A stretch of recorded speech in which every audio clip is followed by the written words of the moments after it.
कोई पत्नी अपना पति से अनमोल वस्तु छुपा कर रखती है। अपना पति से वो कभी नहीं बताती है। जब उस वस्तु उनकी पति का सामने आ जाता है तो उन पर क्या बीतेगा। जो ऐसा वस्तु हो कि एक दिन पति का सामने आने से पति को बहुत तकलीफ होगा, वैसा वस्तु कभी छुपाना नहीं चाहिए। वैसा वस्तु कभी छुपाना नहीं चाहिए, अपना पति से बता देना चाहिए। उसी का विषय में मैं एक कहानी सुनाने जा रही हूँ। इस कहानी का आप लोग ज़रूर सुनिएगा। इस कहानी का आप लोग ज़रूर सुनिएगा। एक गांव में एक ब्राह्मण रहा करते थे। उनकी 3 साल शादी का हो चुका था, लेकिन उन्हें अभी तक कोई संतान नहीं हुआ। वो ब्राह्मण ब्राह्मणी बहुत दुखित रहते थे कि इतना साल शादी का हो गया, अभी तक तो हम लोग का कोई संतान नहीं हुआ। दोनों पति पत्नी में बहुत प्रेम था, बहुत प्रेम था। एक दिन उनकी पति कहते हैं कि चलो हम लोग क्यों नहीं सूर्य भगवान को मनाते हैं। हम लोग पूजा करके सूर्य भगवान को मनाएंगे। अगर हम लोग पर सूर्य भगवान कृपा कर देते हैं तो उनकी बहुत उपकार होगा, सूर्य भगवान का बहुत उपकार होगा। उनकी पत्नी कहती है कि ठीक है, आप जैसा कहेंगे वैसा ही मैं करूँगी। चलिए हम दोनों मिलकर सूर्य भगवान को श्रद्धा भक्ति से पूजा करके मनाते हैं। सूर्य देव जरूर हम लोग पर प्रसन्न होंगे और हम लोग का औलाद भी देंगे। दोनों पति पत्नी रविवार का दिन सारा दिन उपवास करते। शाम को सूर्य देव का फल और जल अर्पित करते और फल एक समय करके वो लोग सो जाते थे। सूर्य भगवान का श्रद्धा भक्ति से पूजा करते करते एक दिन ब्राह्मणी माँ बन ही जाती है। एक दिन ब्राह्मणी का शरीर का अंदर घूर रहे थे। ब्राह्मणी कहती है कि हे ब्राह्मण देव, मेरा अंदर में तो कुछ घूम रहा है। ये बात सुनकर ब्राह्मण देव बहुत खुश हो गए, बहुत खुश। वो कहते हैं कि ब्राह्मणी, लगता है कि तुम माँ बन गई हो। ब्राह्मण देव जाकर दाई माँ को बुला लाते हैं और कहते हैं कि दाई माँ देखिए तो मेरा पत्नी का जब दाई माँ ब्राह्मणी का पेट टोटा कर देख रही थी, वो कहती है कि ब्राह्मणी आप तो माँ बन गई हो। जब ब्राह्मण देव बाहर दाई माँ के इंतजार कर रहे थे कि कब दाई माँ आएगी और वो खुशखबरी सुनाएगी। जब दाई माँ बाहर आती है, ब्राह्मण देव कहते हैं कि दाई माँ बताइए मेरा पत्नी का क्या हुआ। दाई माँ कहती है कि ब्राह्मण देव आप तो पिताजी बन गए हैं, उनकी पेट में आपका संतान पल रहे हैं। ये बात सुनते ही ब्राह्मण देव वो दाई माँ का 500 रुपया देते हैं और कहते हैं कि दाई माँ इस रुपया का आप साड़ी किन कर पहनिएगा। एक दिन ब्राह्मण देव खुशी का मारे अपना पत्नी से कहते हैं कि हे ब्राह्मणी, आप अगर नाना मुन्ना एक हमें बेटा दोगी तो तुम्हें मैं 9 लाख हार पहनाऊंगी। इस बात को सुनकर ब्राह्मणी का तो मन में बतासा फूटने लगा। उनका तो खुशी का ठिकाना नहीं है कि जब मैं ब्राह्मण को बेटा दूंगी तब ब्राह्मण देव हमें 9 लाख हार पहनाएंगे। देखते देखते 9 महीना तो बीत चुका। 9 महीना का बाद ब्राह्मणी एक बेटी का जन्म देती है। अब तो ब्राह्मणी का मन खराब हो गया कि अगर ब्राह्मण देव जान जाएंगे कि हमारा बेटी हुई है तो ब्राह्मण देव हमें 9 लाख हार नहीं पहनाएंगे। जो दाई माँ साफ सफाइया कर रही थी, उस दाई माँ से ब्राह्मणी कहती है कि हे दाई माँ, ये बात आप मेरे पति को मत बताइए कि आपका बेटी हुई है। जब ब्राह्मण देव आपसे पूछेंगे तो आप बोल दीजिए कि आपको बेटा हुआ है। जब दाई माँ साफ सफाइया करके बाहर निकलती है, ब्राह्मण देव दाई माँ से पूछते हैं कि दाई माँ, हमारा क्या हुआ है। वो कहती है कि हे ब्राह्मण देव, आपका तो बेटा हुआ है। इस बात को सुनकर तो ब्राह्मण देव बहुत खुश हो गए, बहुत खुश हो गए। जब उनकी बेटा 1.25 महीना का हो गए, तब ब्राह्मण देव अपना पत्नी को नवलाखा हार लिया करे अपना हाथ से अपना ब्राह्मणी को पहना देते हैं। ब्राह्मणी अपना बेटी को ब्राह्मण के सामने नहीं कभी नहवाती थी या नहीं कभी तेल लगाती थी। वो ब्राह्मण देव के सामने हमेशा अपना बेटी को पूरा शरीर में कपड़ा पहना कर रखा करती थी। जब ब्राह्मण देव घर के अंदर जाते हैं और ब्राह्मणी से कहते हैं कि हे ब्राह्मणी, हमारा बच्चा को मुंह नहीं दिखाओगी। ब्राह्मणी कहती है कि लीजिए, अपना बेटा को ठीक से देख लीजिए, देखिए आपका जैसे ही आपका बेटा हुआ है। ब्राह्मण देव कहते हैं कि मेरा बेटा हमारा जैसा नहीं होगा तो किसका जैसा होगा। ब्राह्मणी नवलाखा हार पहन कर अपना अड़ोस पड़ोस में घूमती है। पड़ोसिन लोग कहती है कि आपका तो हार बहुत सुंदर है। कहती है कि हाँ, सुंदर तो होगा, मैं भी तो सुंदर उनको बेटा दिया है। देखते देखते ब्राह्मण देव का बेटा तो 12 साल का हो गया। ब्राह्मण देव जहाँ पूजा करवाने जाते थे, वहाँ पर अपना बेटा को ले जाते थे और कहते थे कि यही मेरा बेटा है, एक दिन ये भी आएगा पूजा करवाने। जहाँ शादी करवाने जाते थे, वहाँ पर अपना बेटा को ले जाते थे और कहते थे कि एक दिन मेरा बेटा सब जगह घूम घूम कर शादी करवाएगा। इधर तो ब्राह्मणी बहुत खुश थी, बहुत खुश थी, लेकिन ये नहीं जानती है कि जब ब्राह्मण देव को पता चल जाएगा कि मेरा बेटा नहीं हुआ है, मेरा बेटी हुई है, तब ब्राह्मण देव पर क्या बीतेगा, क्या गुजरेगा, वो तो ब्राह्मण देव जानेंगे। ब्राह्मणी अपना बेटा को हमेशा लड़का जैसे चूल रखती थी, लड़का जैसे कपड़ा पहना कर रखती थी। देखते देखते ब्राह्मण देव का बेटा चंगू पांडे तो बहुत बड़ा हो गया। एक दिन ब्राह्मण देव कहते हैं कि मेरा चंगू पांडे तो कितना बड़ा हो गए, मैं अपना चंगू पांडे के लिए मैं खूब सुंदर लड़की ढूंढूंगी और ढूंढ कर मैं धाम धूम से शादी करवाऊंगी। ब्राह्मण देव अपना बेटे के लिए ना जाने कितने सपना सजा कर रखे थे। उसकी पत्नी लोभी और लालची कितनी थी कि उनकी बेटी बड़ी हो गई, फिर भी ब्राह्मण देव से नहीं बताई कि हम लोग का ये बेटी है, बेटा नहीं है।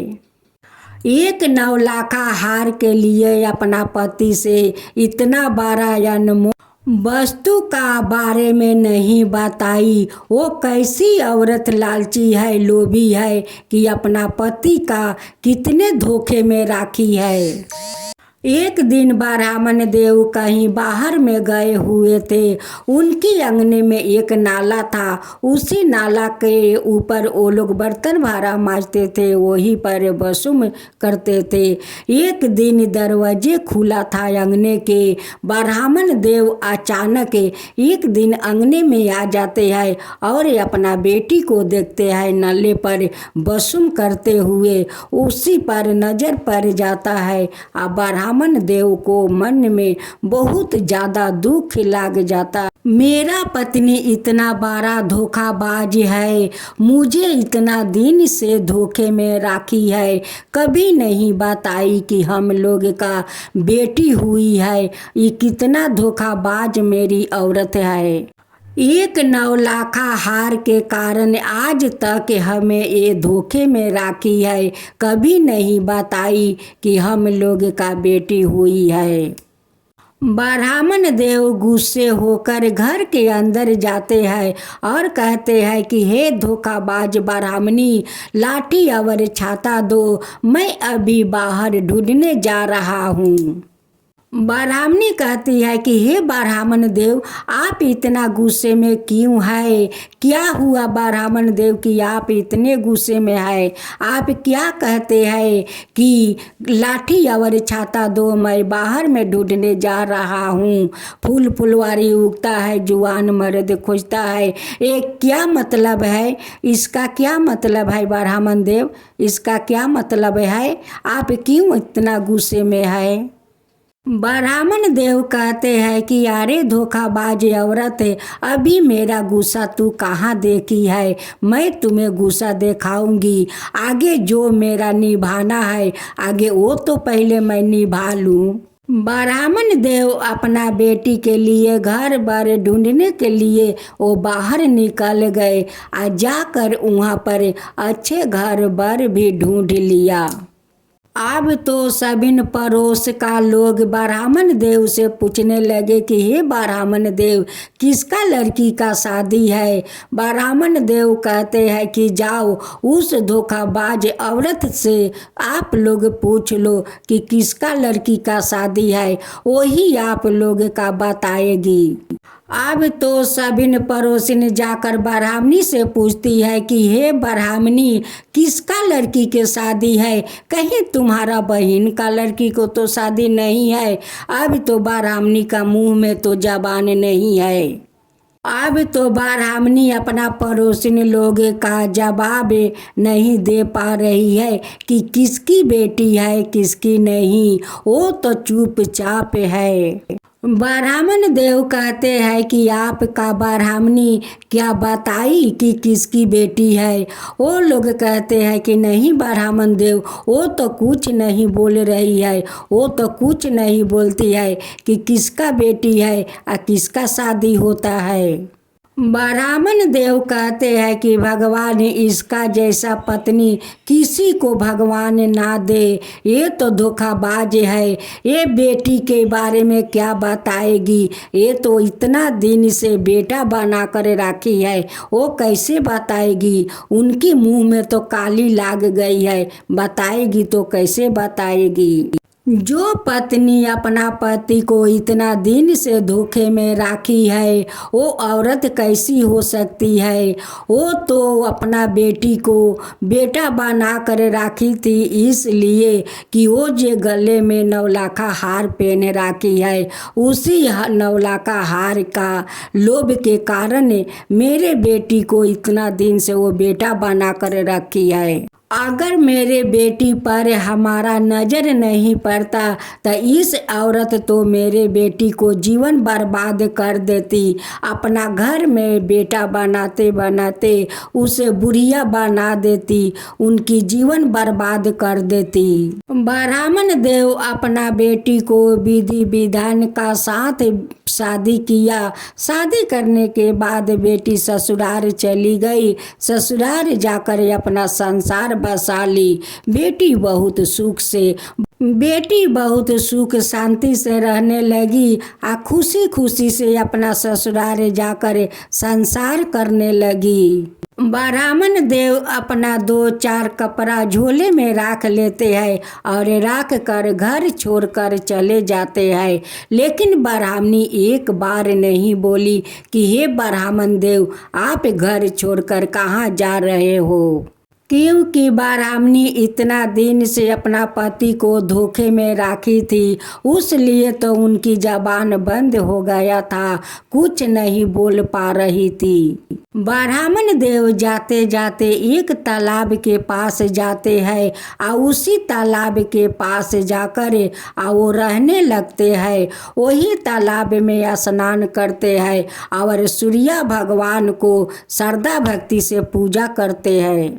ब्राह्मण देव का श्रद्धा भक्ति देख कर सूर्य भगवान प्रकट होते हैं और कहते हैं कि हे ब्राह्मण देव, आप क्यों अपना घर छोड़कर इस तालाब के पास रहते हैं? क्या बात है ब्राह्मण देव, क्या बात है कि आपको यहाँ पर रहना पड़ता है ब्राह्मण देव? ब्राह्मण देव कहते हैं कि हे सूर्या देव, मैं आपको क्या बताऊं, बताने में तो मुझे शर्म आता है सूर्या देव, मैं आपको कैसे बताऊं, शर्म का बात मैं कैसे बताऊं। सूर्य भगवान कहते हैं कि हे ब्राह्मण देव, ऐसा कौन बात है शर्म को कि आप बताना नहीं चाहते हैं? कौन ऐसा शर्म का बात है ब्राह्मण देव कि आप बताना नहीं चाहते हैं?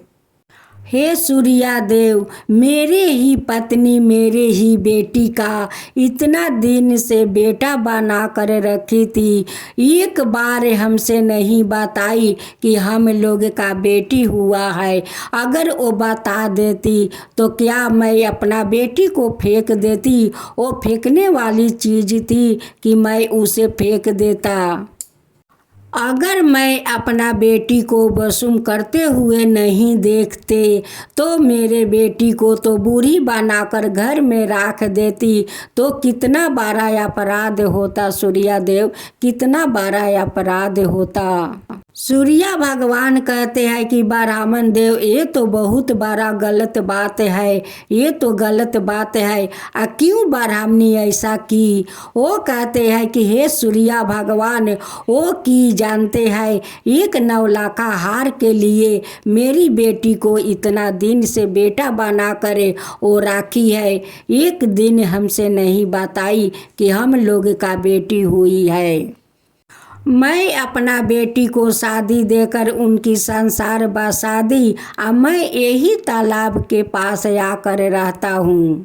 अगर मेरा पत्नी का उस हार से खुश है तो उस हार को पहन कर अपना घर में रहे, और मैं इस तालाब के पास रहूँगी। हे सूर्या देव, आपका पूजा पाठ मैं करूँगी। सूर्य देव कहते हैं कि हे ब्राह्मण देव, जो हो गया सो तो हो गया, अब अपना गुस्सा छोड़ दो, अपना घर लौट जाओ। आज मैं तुम्हारा श्रद्धा भक्ति देखकर मैं बहुत प्रसन्न हूँ, मैं बहुत प्रसन्न हूँ। तुम्हें एक मैं कमंडल देता हूँ, उस कमंडल को लेकर अपना घर लौट जाओ और उस कमंडल के जल अपना पत्नी को पिला देना। देखना तुम्हारा अवश्य ही बेटा होगा।